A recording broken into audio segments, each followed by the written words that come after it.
Hi everyone, my name is Zach. I'm 23 years old and I'm currently a bond trader at JP Morgan. If you told me when I was in high school that one day I'd be saying that, I think I would tell you that you were crazy. So it's really nice to meet you guys. Since this event is all about changing something in the world around you and how you're going about doing it, I want to start off by telling you where I am right now and what it is that I'm trying to change. I want to tell you about what it's like to enter the world of finance as a young person whose personality doesn't quite fit the high risk, high reward environment of trading billions of dollars every day. By the end of this speech, I'm hoping that everyone in the audience will feel a little less mystified by the world of Wall Street trading and can come to realize that no matter who you are, with hard work, dedication, and passion, you can break the mold just by being who you are too. But first, who am I? I was born and raised in Brooklyn, New York, to a Lebanese immigrant dad and an Italian American mom. As a young high school student, I spent all of my free time playing video games and making memes. So, to be honest, I had absolutely no idea what I wanted to do with my life. I knew that I liked soccer, playing classical music on the piano, and for reasons I still can't figure out, I actually did like chess and math, which was weird. But after life, like life after high school, in terms of that, after graduation, that was all up in the air. So fast forward 5 years, and what does my life look like today? Every morning at 5:45 a.m., I know, I walk into one of the biggest investment banks in the world, and I head home long after the sun is set. I trade millions of dollars in bonds daily with some of the biggest investment managers in the world, and all while I'm trying to make money and hopefully not lose it. The most surprising part about all of that is even with all of the risk involved in doing that, I actually like trading, which would absolutely baffle high school me. So I'm sure you're wondering, what happened during those 5 years of college? How did I break the mold and go from being a confused high school student to a big time trader? Big time. Well, I will tell you. And while you listen to my story, I encourage you to think about your own. How can you break the mold of your own day-to-day environment? So for me, this change began in college, but definitely not at first. On the first day of classes, I had zero idea of what the future might look like or even what I wanted to do with my life. All I knew was that I had to stay motivated and work hard towards the things that I set my mind to. So, like any other college student without clear direction, I took different classes to explore my interests, though I think I did one thing differently than all of my other students. I started to become friends with my professors. Whether it was just by coming to their office hours, or meeting them at events they organized, or helping them with their projects, I made sure to get on their radar no matter how big those classes were. I offered to help them, I think, with whatever they needed, and then in return, they took extra notice of me and the questions that I was asking in class. I almost always sat right in the front row, and whenever I felt like it, I stayed after class and continued the conversation with them. I was definitely always raising my hand and asking lots of questions as well. And I think that's when I began to stand out as a student.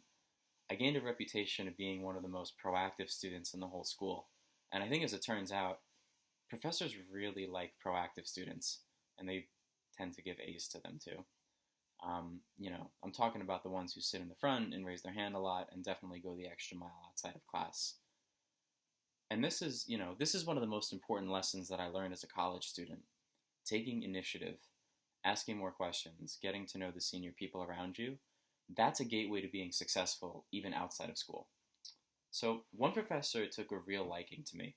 His name was Jim McCann, and he taught some of my favorite classes, including investments analysis and a course on, the different economies of countries around the world.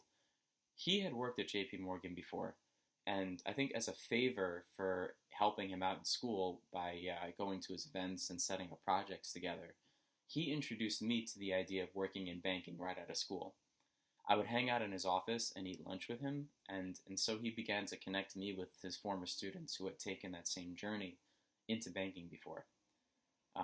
Jim was one of those major influences that pushed me to becoming a trader.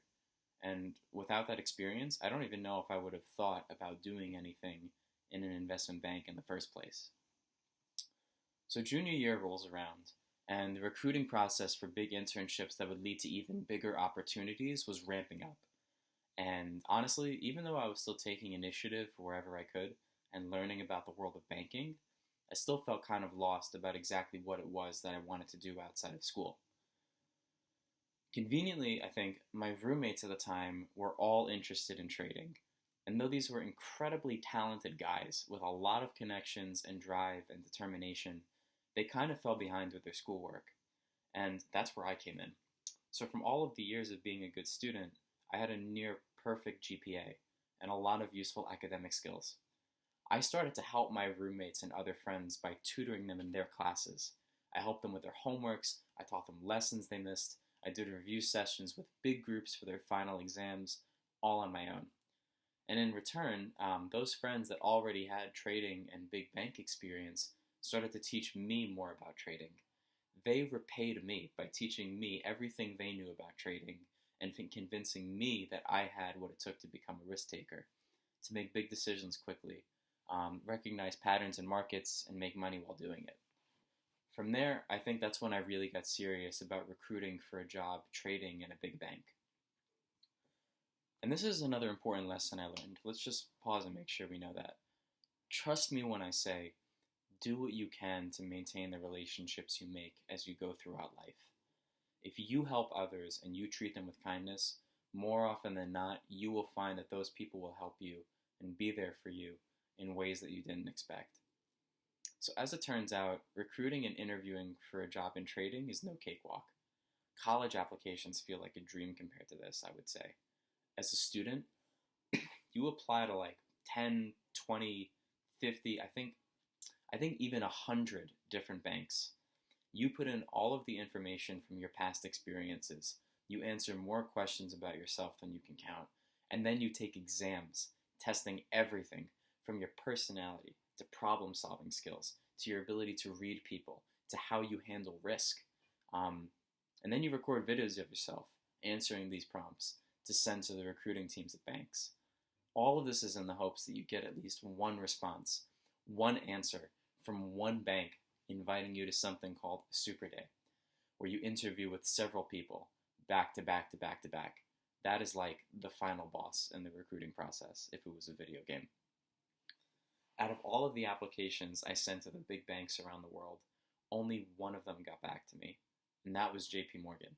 So in September of 2019, I got an email saying that I had an invitation to a super day in 6 weeks. So I did everything that I could to prepare. All of my friends that I tutored gave me mock interviews. All of my professors that taught finance remembered me and set up meetings with me to help talk me through what would happen.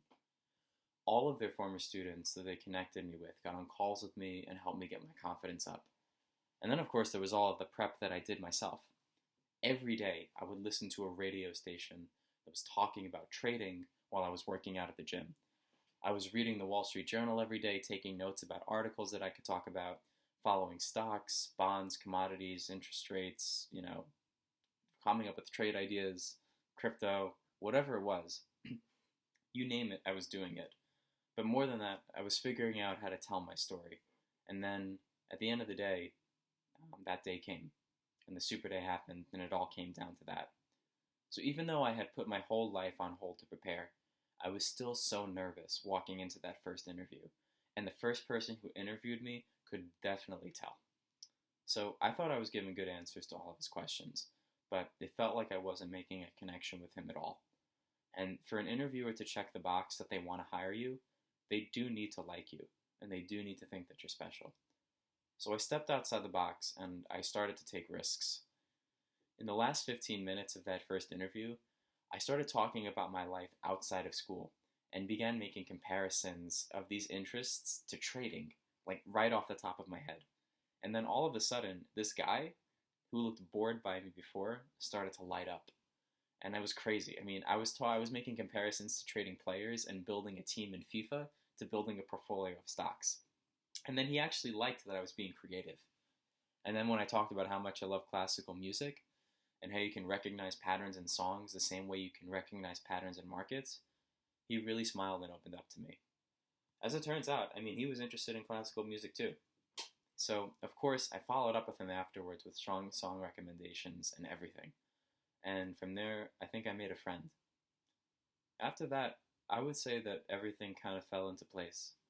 The rest of those interviews went well because of the confidence boost that I got in that first one from just letting go and being myself. A week later, I got a call telling me that I had an offer from JP Morgan to get an internship in trading, and then I was over the moon. From there, I think the rest was history. So, I hope my story so far shows you that it doesn't matter where you come from. Becoming a trader or reaching any goal really is always, of course, something that you can do too.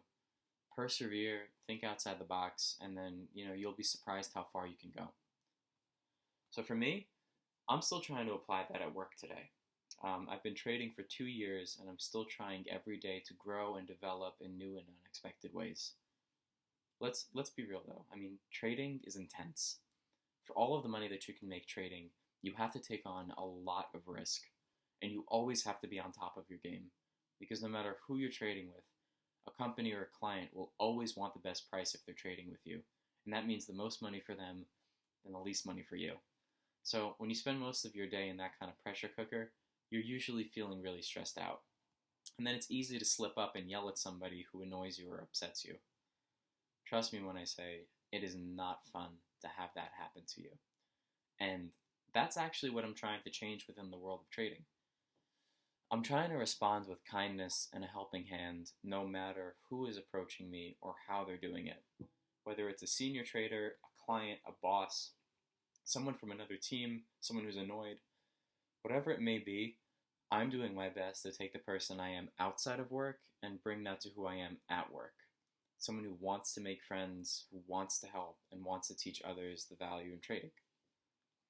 Sometimes that means barely talking about the market at all, by the way. I mean, for one client that I'm thinking of, we could spend half a day just making jokes and making memes and me helping him with some of his projects before lining up a $50 million trade. And this interruption away from the cutthroat nature of trading is actually helping me make money by focusing on relationships and friendships that I'm building more than just individual trades. So let's shift gears. As an example, a few months ago, I messed up. I got so intense and angry because I was making mistakes and missing opportunities that day. In the traditional trading floor mentality, I was punishing myself. I was saying, Zack, you're not good enough. You're not doing this, you're not doing that. And then one of my senior traders noticed. He pulled me off the desk to take a walk with him, and he said something that totally surprised me. Instead of being hard on me, he said that he needed to see me smiling more that day, that I needed to take a breath and go back to being myself around the desk, because the people around us needed it. And that's when I realized that I had done my part, my little part, to change the game. And this little pot of people that I work with that move billions, even with all of this external pressure around you to perform and make money and be productive, my colleagues found value in my positivity. So my style of always lending a helping hand, even to the people I was connecting with, or competing with rather, I think that did some good, both with the people who sit around me and with the people outside JP Morgan's walls. I think at the end of the day also, I never stopped paying it forward, and I will never stop paying it forward. Almost every weekend, I get on calls with young people who find that they want to go down a similar path to me. I lead with that same energy when I give them advice, and then I guide them the same way that my friends and my professors guided me at the start. It's important to me that every person who's interested in being a trader knows that they can too. So now that you know my story, I want you to ask yourself, what can you do that's outside the box? What can you do to be different and stand out? What can you do to put your own stamp on the world around you and make your environment a kinder place? I want all of you to pay it forward in your own lives. Because honestly, I think that's how you really change the world in a positive way. For most of us, it doesn't start with macro politics and huge elections, and it doesn't start with enormous initiatives where you create the next earth-shattering invention. For most of us, I think you make a much bigger impact than you think just by being that friendly person who stands out by acting with kindness to other people around you. You make your own world a better place your workplace, your own neighborhood, your own circle of family and friends, you make it that much better by just being that best version of you who is not afraid to be different and be a positive helping force for others. And then I think I want to end it like this. It is your attitude, not your aptitude, that determines your altitude. I have to give credit to Zig Ziglar who said that. So thanks again, and always feel free to reach out. Have a good day, and definitely don't forget to be kind.